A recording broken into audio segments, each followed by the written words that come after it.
नमस्कार। झारखंडी जोहार विद्यार्थियों, स्वागत है आप सबका हमारे YouTube चैनल आलोक मैथ क्लासेस पर। आज हम पढ़ेंगे कक्षा 9 की गणित प्रश्नावली 1.1 संख्या पद्धति, जो आधारित है जेक बोर्ड या JCERT रांची झारखंड पर। तो चलिए शुरू करते हैं।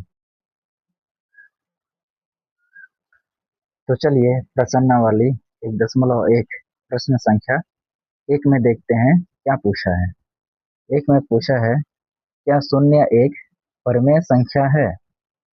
क्या इसे आप P बट्टा Q के रूप में लिख सकते हैं, जहां P और Q पूर्णांक हैं और Q नॉट इक्वल टू 0 है, यानी कि Q 0 के बराबर नहीं है। तो हम थोड़ा सा बेसिक जान लेते हैं कि परमेय संख्याएं किसे कहते हैं। परमेय संख्याएं जो P बट्टा Q के रूप में रहता है उसको हम परमेय संख्या कहते हैं, या जिसको हम P बटा Q के रूप में लिख सकते हैं उसको हम परमेय संख्या कहते हैं।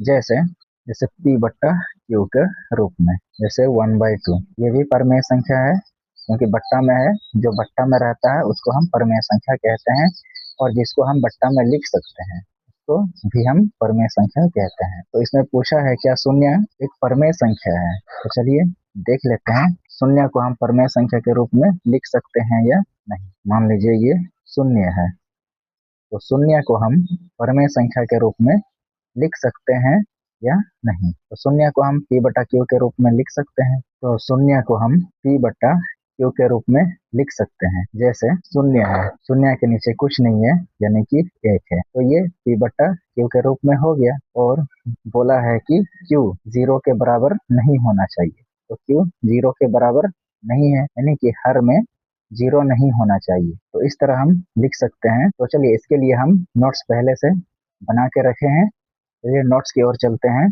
तो हम लिखेंगे इसका आंसर कैसा लिख सकते हैं। क्वेश्चन में क्या पूछा था कि क्या शून्य एक परमेय संख्या है, तो इसका आंसर हम लिखेंगे हाँ, शून्य एक परमेय संख्या है। फिर पूछा है क्या इसे आप P बटा Q के रूप में लिख सकते हैं, तो हम लिख सकते हैं कि हाँ, इसे हम P बटा Q के रूप में लिख सकते हैं, ऐसा लिखिएगा। उसके बाद ये वाला लिखिएगा, ये लाइन, जहाँ P और Q पूर्णांक हैं और Q नॉट इक्वल टू 0 है। जहाँ P और Q पूर्णांक हैं और Q नॉट इक्वल टू 0 है, ऐसे उतार दीजिएगा इस लाइन को।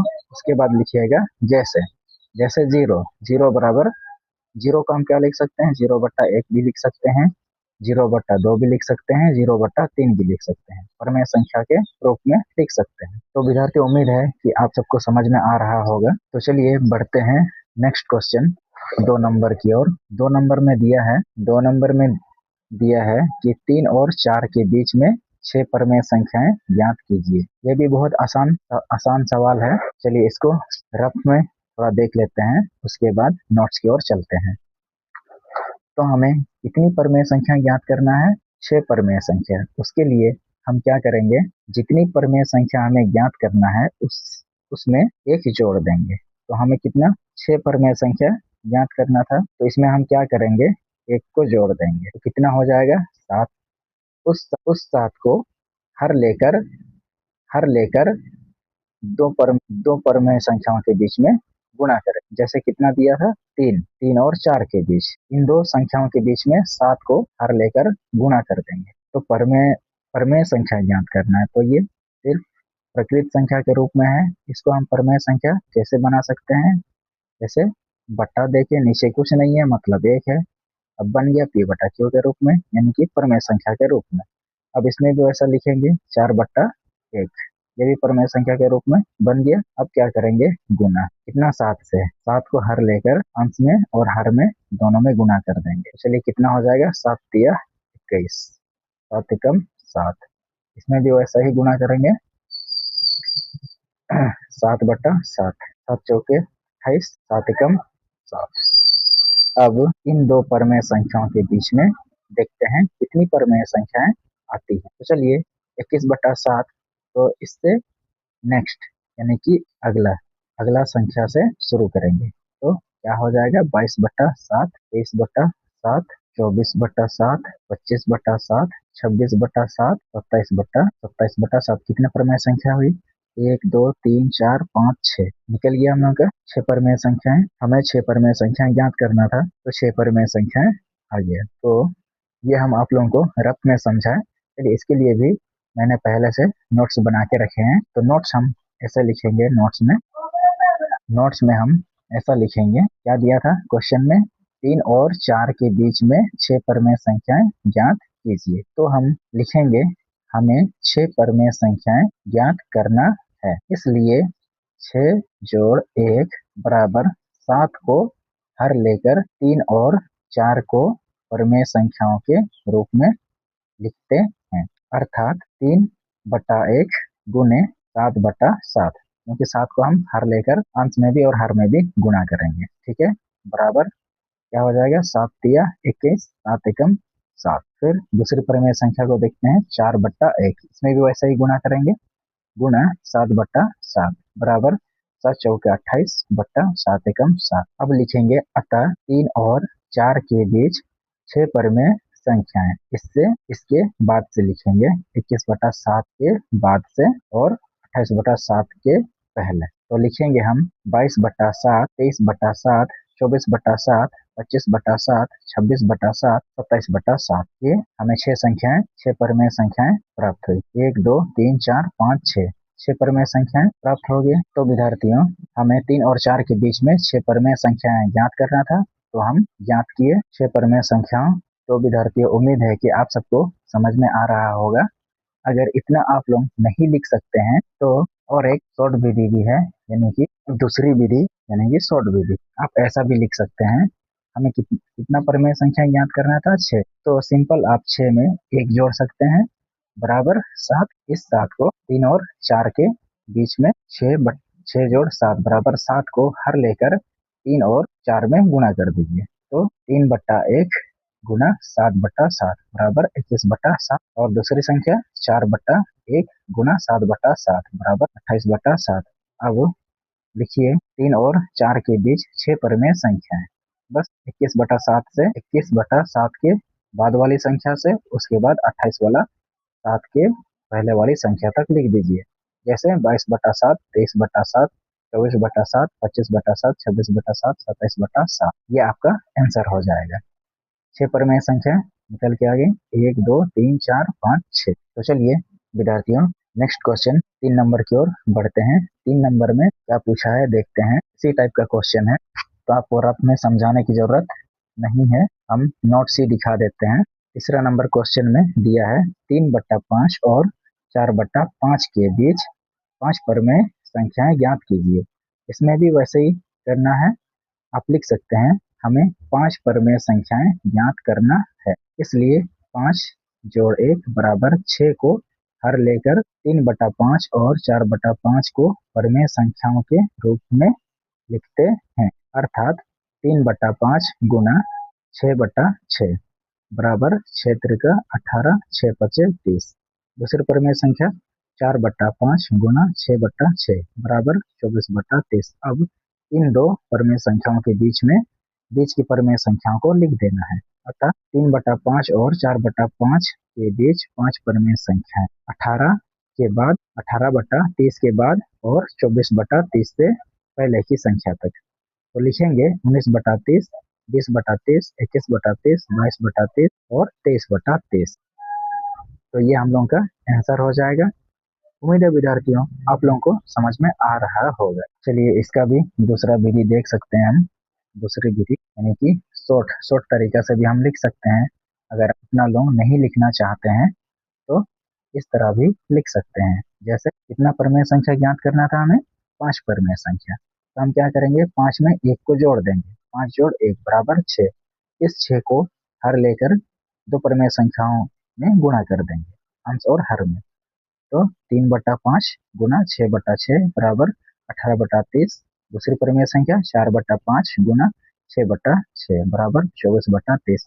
अब 18/30 के बाद और 24/30 से पहले की संख्या तक लिखेंगे। तो हम लिख सकते हैं अतः 3/5 और 4/5 के बीच 5 परमेय संख्या है। तो लिखेंगे 19/30, 20/30, 21/30, 22/30, 23/30, ये हम लोग का आंसर हो जाएगा। तो चलिए विद्यार्थियों नेक्स्ट क्वेश्चन की ओर बढ़ते हैं। 4 नंबर, 4 नंबर में क्या दिया है? 4 नंबर में पूछा है, लाइट का थोड़ा सा प्रॉब्लम हो रहा है। तो 4 नंबर क्वेश्चन में दिया है, नीचे दिए गए कथन सत्य है या असत्य, कारण के साथ अपने उत्तर दीजिए। तो हमें इसमें सत्य और असत्य में आंसर देना है और कारण के साथ भी देना है। तो 1 नंबर क्वेश्चन में दिया है, प्रत्येक प्रकृत संख्या एक पूर्ण संख्या होती है। प्रत्येक प्रकृत संख्या एक पूर्ण संख्या होती है। तो इसमें क्या हो जाएगा? सत्य है, क्योंकि पूर्ण संख्याओं के संग्रह में सभी प्रकृत संख्याएं होती हैं। जैसा देख लीजिए उदाहरण में, प्रकृत संख्या और पूर्ण संख्या। पूर्ण संख्या क्या पूछा है? प्रत्येक प्रकृत संख्या एक पूर्ण संख्या होती है। चलिए, प्रकृत संख्या इसको कहते हैं, प्रकृत संख्या गणना की संख्याओं को कहते हैं, जैसे हम नेचुरल गिनती गिनते हैं 1 2 3 4 से अनंत तक। और पूर्ण संख्या प्रकृत संख्याओं के संग्रह में जब शून्य को भी शामिल किया जाए तो पूर्ण संख्या बन जाता है, यानी कि 0 से 0 1 2 3 4 से अनंत तक।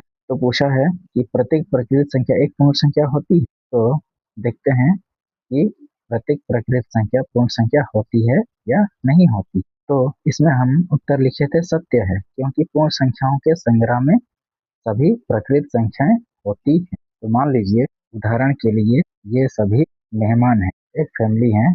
अगर मेहमान घर जाएंगे कहीं भी, ये चेयर है। अगर इतने आदमी जा रहे हैं, 1 2 3 4 आदमी, अगर मेहमान घर जा रहे हैं तो ये सब कुर्सियों की संख्या है। कितना? 1 2 3 4, एक्स्ट्रा और भी है, इसको भी शामिल कर लीजिए, 5। तो इन सबको जगह मिलेगी या नहीं मिलेगी? तो सिंपल सी बात है, मिलेगी। तो ये सत्य है। अगर नहीं मिलती जगह, यदि कोई बाहर खड़े रह जाता, अगर सीट नहीं मिलता, तो ये असत्य होता। इस तरह से भी हम एग्जाम्पल लेके समझ सकते हैं, नहीं तो ऐसे इक्वल करके, यानी कि जोड़ा बना के भी देख सकते हैं। एक है, यहाँ 2 है, यहाँ भी 2 है, 3 है, 3 है, 4 है, 4, इधर अनंत है, इधर भी अनंत, यानी कि कोई संख्या छूट नहीं रहा है, यानी कि ये सत्य।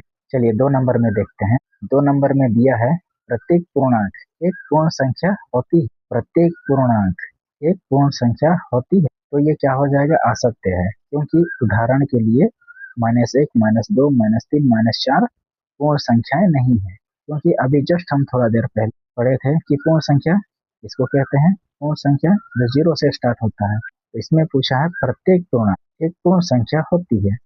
अगर पूछता कि प्रत्येक पूर्ण संख्या एक पूर्णांक होती है, तो यह सत्य होता।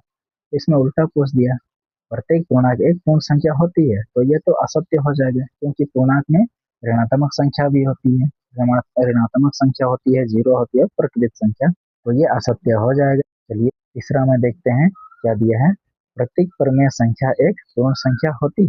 प्रत्येक परिमेय संख्या एक पूर्ण संख्या होती है, ये भी असत्य हो जाएगा, क्योंकि कुछ कुछ परिमेय संख्या पूर्ण संख्या होती है, पर प्रत्येक परिमेय संख्या पूर्ण संख्या नहीं हो सकती। तो ये भी असत्य हो जाएगा, असत्य है, क्योंकि उदाहरण के लिए 1/2 एक पूर्ण संख्या नहीं, क्योंकि इसको अगर हम काटेंगे तो ये दशमलव का रूप में आएगा, तो पूर्ण संख्या तो नहीं आएगा, इसीलिए ये असत्य हो जाएगा।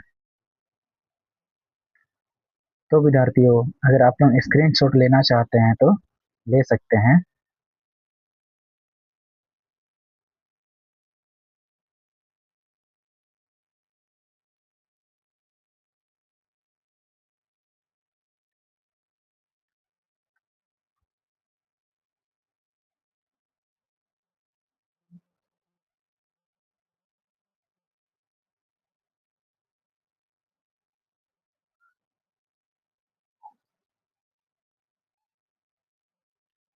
तो विद्यार्थियों चलिए आज के लिए इतना ही, फिर मिलते हैं अगला वीडियो में प्रसन्न वाली 1.2 के साथ। तब तक के लिए जय हिंद, जय झारखंड, टेक केयर।